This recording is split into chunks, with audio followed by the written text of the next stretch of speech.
Imagine this. You're out at a restaurant, you grab the menu, and suddenly, the words look blurry. You stretch your arms, squint, maybe even pull out those reading glasses you swore you'd never need. Yep, that's presbyopia, the age-related loss of near vision. And guess what? Almost everyone over 40 gets it. Until now, the only fixes were glasses, bifocals, or surgery. But just days ago, the US FDA approved something completely different: eye drops.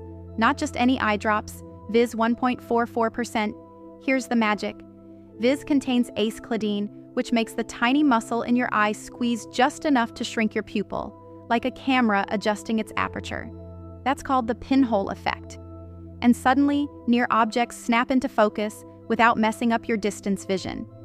In clinical trials, people saw sharper near vision in just 30 minutes, and the effect lasted up to 10 hours. No serious side effects, just mild stuff like temporary dim vision or slight irritation.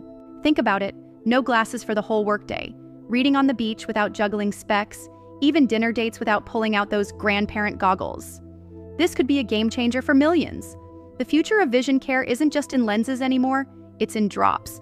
Would you try Vizz for a glasses-free day? Let us know in comments.